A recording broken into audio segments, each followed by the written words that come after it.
আমাদের দেশে জনসংখ্যা দেখাইছে এর আগে আদমশুমারি করে 17 কোটি। 3 কোটি বা 4 কোটি জনসংখ্যা তারা দেখায় না। যদি দেখায় তাহলে মাথা পিছু আইজে কমে যাবে ভাগ দিলে। এ কারণে জনসংখ্যা কম দেখায়, জিডিপির পরিমাণ বেশি দেখায়। উন্নয়নের মহাসড়কে জাতিরে উঠাই দিলাম, ধোকাবাজি যা করার এই ফ্যাসিবাদ হাসিনা জনগণের সাথে সব কিছু করছে।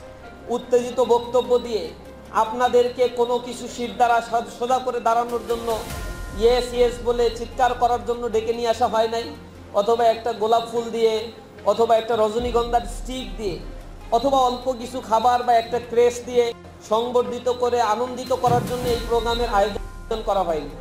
এই প্রোগ্রামটা আয়োজন করা হয়েছে আপনাদের সামনের দিনে কত চ্যালেঞ্জ আপনাদের মুখোমুখি হতে হবে এবং সেই চ্যালেঞ্জগুলোকে ওভারকাম করার জন্য অ্যাজ এ হিউম্যান বিইং আপনাকে কি ধরনের ক্যাপাসিটি ডেভেলপ করা দরকার, নিজের মধ্যে কি ধরনের অ্যাডাপ্টেশন কোয়ালিটি ডেভেলপ করা দরকার, সেইগুলো আপনাদেরকে শেখানোর জন্যই এই প্রোগ্রামগুলোর আয়োজন করা। যদি নিজের মধ্যে এই ক্যাপাসিটি অ্যাডাপ্টেবিলিটি ডেভেলপ করতে না পারেন হারিয়ে যাবেন। নৃতাত্ত্বিকদের বৈশিষ্ট্য মতে, তাদের বক্তব্য অনুযায়ী এই ভূখণ্ডে একটা সময় ডাইনোসরের আবির্ভাব হয়েছিল, অর্থাৎ ডাইনোসরের বসবাস ছিল। কেউ বলেছে এটা 1000 বছর আগে এই ডাইনোসর এই পৃথিবী থেকে বিলুপ্ত হয়ে গিয়েছে, আবার কেউ বলেছে এটা 1500 বছর আগে শেষ হয়েছে। কেউ কেউ বলেছে ডাইনোসরের অস্তিত্ব 500 বছর আগে বা 5000 বছর আগে পাওয়া যায়। এই যে ঘটনাগুলো তারা বলেছে, এখন আর ডাইনোসর নেই কেন? পৃথিবীতে একটা সময় ডাইনোসর ছিল। প্রমোদ চৌধুরীর একটা বক্তব্য আছে, সে বলেছে অতিকায় হস্তি লোপ পাইয়াছে কিন্তু তেলাপোকা এখনো টিকিয়ে আছে। অর্থাৎ পৃথিবীতে তেলাপোকা সেই যুগ যুগ ধরে টিকে আছে, সেই অনন্তকাল আগের অনেক আগ থেকে এই তেলাপোকার অস্তিত্ব এই পৃথিবীতে পাওয়া যায়। এখনো সেই তেলাপোকা বীর দর্পণে টিকে আছে, কিন্তু বিশাল দেহী সেই ডাইনোসর, বিশাল দেহী হস্তিগুলো পৃথিবীর অস্তিত্ব থেকে আজ বিলীন হয়ে গিয়েছে। এর কারণটা কি? তেলাপোকা হচ্ছে এমন একটা প্রাণী, যেই প্রাণী শীতের মৌসুমেও নিজেকে বাঁচিয়ে রাখতে পারে, আর যখন প্রচণ্ড গরম হয় তাবদাহের মধ্যে নিজেকে অ্যাডাপ্ট করে নিতে পারে। স্যাঁতস্যাঁতে আবহাওয়ার মধ্যে তেলাপোকা টিকে থাকতে পারে, আবার ছায়ার মধ্যেও সে নিজেকে লুকিয়ে রাখতে পারে। অর্থাৎ তেলাপোকা যে কোনো ধরনের এনভায়রনমেন্ট নিজের শরীরে অ্যাডাপ্টেবিলিটি করে নিতে পারে। কিন্তু জলহস্তি, বিশাল দেহী হাতি অথবা ডাইনোসর, এই বিশাল দেহী প্রাণীগুলো এক একটা এনভায়রনমেন্টে বেঁচে থাকে। ডাইনোসর বেঁচে থাকতো শীতোষ্ণ মণ্ডলীয় অঞ্চলগুলোতে। যখন পৃথিবীর এই এনভায়রনমেন্টগুলো হট হতে থাকলো, গরম হতে থাকলো, তখন ডাইনোসর আস্তে আস্তে আস্তে আস্তে এর সাথে এনভায়রনমেন্টের সাথে অ্যাডাপ্টেশন করতে পারলো না, খাপ খাইয়ে চলতে পারলো না। একটা সময় প্রকৃতির অমোঘ নিয়মে সেই পৃথিবীর অস্তিত্ব সেকে বিলীন হয়ে গেল। এ কারণে প্রমোদ চৌধুরী বলেছে অতিকায় হস্তি লোপ পাইয়াছে কিন্তু তেলাপোকা এখনো টিকিয়ে আছে। অর্থাৎ তেলাপোকা সময়ের আবর্তনে নিজেকে কিভাবে গড়ে তুলতে হবে সেই জিনিসগুলো সে জানে।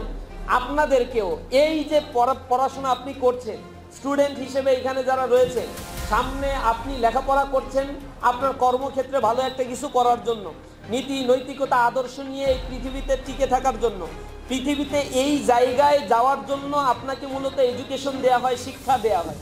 যদি সেই শিক্ষায় আপনি সঠিকভাবে শিক্ষিত হতে না পারেন, আপনার জীবনে চলার গতিপথ বা ট্র্যাকটা যদি আপনি ধরে নিতে না পারেন, তাহলে এই পৃথিবী থেকে আপনি একটা সময় ছিটকে পড়ে যাবেন। সুতরাং পৃথিবীর উন্নয়ন এবং ডেভেলপমেন্ট সব কিছুই ডিপেন্ড করে ইঞ্জিনিয়ারদের উপরে। এই জিনিসটা চায়না বুঝতে পেরেছিল। 1978 সালের পর থেকে তারা দে জিয়াওপিংয়ের নেতৃত্বে ইকোনমিক রিফর্ম করেছিল এবং সেখানে তারা আরবান প্ল্যানিং সেন্টার তৈরি করে নতুন একটা বন্দোবস্ত তৈরি করেছিল। তারা বলেছিল করাপশন ফ্রি একটা সোসাইটি গড়ে তুলব আর অন স্টপ সার্ভিস চালু করব। আমাকে চায়নায় যাওয়ার পরে তারা অন স্টপ সার্ভিস সেন্টারে নিয়ে গিয়েছিল। অন স্টপ সার্ভিস আছে, এক জায়গায় আপনি বসে থাকবেন, আপনার যত সমস্যা এক টেবিলে বসেই সমাধান করে দেবে, এদিক ওদিক দৌড়াতে হবে। এত প্রযুক্তিগুলো আপনার নখদর্পণে তারা নিয়ে আসছে। এইভাবে করে তারা তাদের ডেভেলপমেন্টকে প্রসারিত করেছিল। 1978 সালে চায়নার ইকোনমি যে অবস্থায় ছিল, বাংলাদেশের ইকোনমি ঠিক সেই অবস্থায় ছিল। আমি গুয়াংপু রিভারের পাশে যখন গিয়ে তাদের ওই ডেভেলপমেন্ট সাংহাই টাওয়ারের বিশাল টাওয়ার, 100-150 টালার উপরে টাওয়ার, 30-40 সেকেন্ডের ব্যবধানে 100 টালার উপরে আমার উঠাই নিয়ে চলে গেছে। সুপারসনিক গতিতে সেই লিফট চলে, এত গতি সেখানে রয়েছে।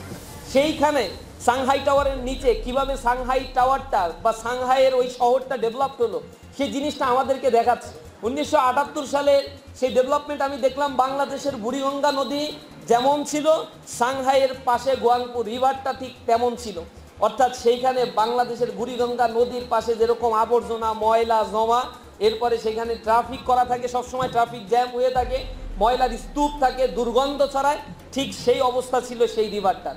তারা সেটাকে রিফাইনারি করে আজকে পৃথিবীর সবচেয়ে শক্তিশালী অর্থনীতির হাবে পরিণত করছে 40 বছরের ব্যবধানে। বাংলাদেশ তার 54 বছরের ব্যবধানে আজকে এসেও আমাদেরকে বলে মাথাপিছু আয় $2882 মার্কিন। আমাদের দেশে জনসংখ্যা দেখাইছে এর আগে আদমশুমারি করে 17 কোটি। 3 কোটি বা 4 কোটি জনসংখ্যা তারা দেখায় না।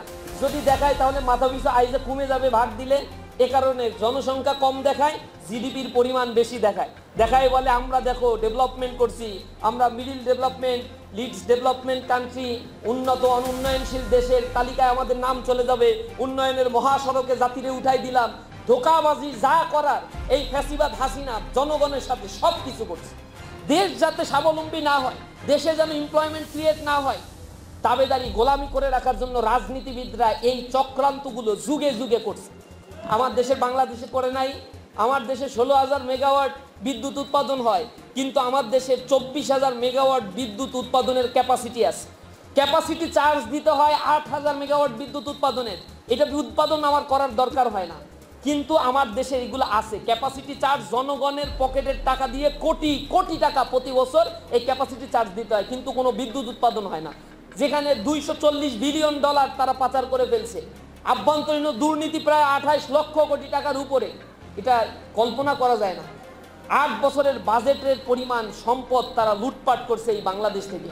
যদি এইটা দেশের ভিতরে থাকতো, যদি ইকোনমিক হাব তৈরি করত, যদি ইঞ্জিনিয়ারদেরকে কাজে লাগাতো, ডিপ্লোমাদের ইনস্টিটিউটগুলোকে আরও বেশি টেকনিক্যাল ইনস্টিটিউটে পরিণত করত, এখানে সবচেয়ে মেধাবীরা যদি এখানে ভর্তি হতে পারতো, বুয়েটে পড়ার পরে 62% বিদেশে চলে যায়, এই 62%কে যদি দেশে রাখা যেত, গবেষণাগার তৈরি করা যেত, কোটি কোটি টাকা এখানে ইনভেস্ট করা যেত, এই দেশ 4 বছরের ব্যবধানে একটা স্বাবলম্বী দেশে পরিণত হতো। আমরা সেই জায়গা থেকে তোমাদেরকে সতর্ক করতে চাই প্রিয় বন্ধুরা, তোমাদের জন্য সামনে এই দেশ অনেক কিছু হয়তো ফ্যাসিলিটিস তোমাদেরকে দিয়ে রাখতে পারবে না, কিন্তু তোমাদেরকে ফার্স্ট ইয়ার থেকে একটা অদম্য স্পৃহা নিয়ে পড়াশোনা চালিয়ে যেতে হবে। তুমি তোমার জীবনে ইঞ্জিনিয়ার হতে চাও, ডুয়েটে পড়তে চাও, বিদেশে হায়ার স্টাডি করতে চাও, বিএসসি ইঞ্জিনিয়ারিং শেষ করে ভালো একটা জবে ঢুকতে চাও, তোমার ভিতরে স্ট্রং মোটিভেশন, স্ট্রং ডিটারমিনেশন যদি না থাকে, তাহলে এটা অ্যাচিভ করা সম্ভব না। তোমরা নেপোলিয়ান বোনাপার্টের কথা শুনছো না? ফরাসি বিপ্লবের শিশু বলা হয় নেপোলিয়ান বোনাপার্ট।